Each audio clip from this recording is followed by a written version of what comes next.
कि मम्मी तो ज़िंदगी और मौत के बीच में जंग लड़ रही है।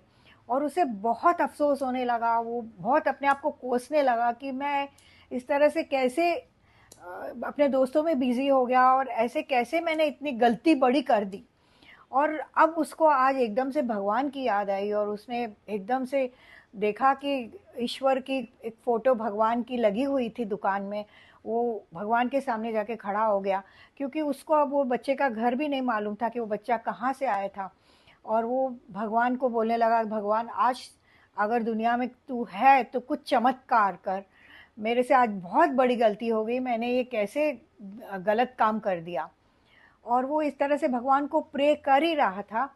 इतने वो बच्चा दौड़ता-दौड़ता वापस से आया और उसको बोला, "अंकल प्लीज़ मुझे दूसरी दवाई की बॉटल दे दीजिए। मैं जल्दी-जल्दी जब दौड़ता हुआ जा रहा था, तो इतनी बारिश में मेरा पाँव फिसल गया और वो मेरी बॉटल फूट गई।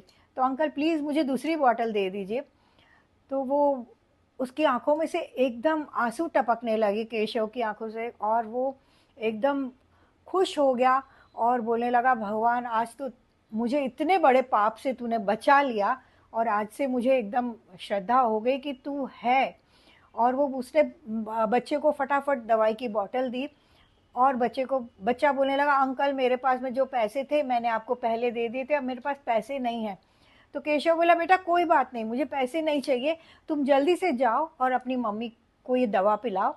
उनकी तबीयत मुझे मालूम है कि बहुत ख़राब हो चुकी है। वो लड़का को केशव ने और ये भी बोला कि बेटा आगे तुम्हें जब भी कभी ज़रूरत पड़े, तुम बेहिचक मेरे पास में आना, मैं तुमसे पैसे नहीं लूँगा और तुम्हें दवा दूँगा। वो बच्चा खुशी-खुशी दौड़ता हुआ चला गया। केशव भगवान के सामने एकदम नतमस्तक खड़ा था और भगवान से कहने लगा, भगवान ये चमत्कार नहीं तो क्या था। आज आपने मेरी लाज बचा दी और मैं आपका बहुत ऋणी हूँ। और मुझे आपके लिए जो पिताजी हमेशा कहते थे, लेकिन आज ये बात सच साबित हुई। तो दोस्तों, ईश्वर हमेशा हमारे साथ में है, ज़रूरत है हमें श्रद्धा रखने की। तो बस ईश्वर का हाथ थामे रखिए।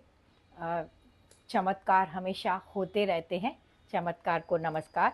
Thank you so much.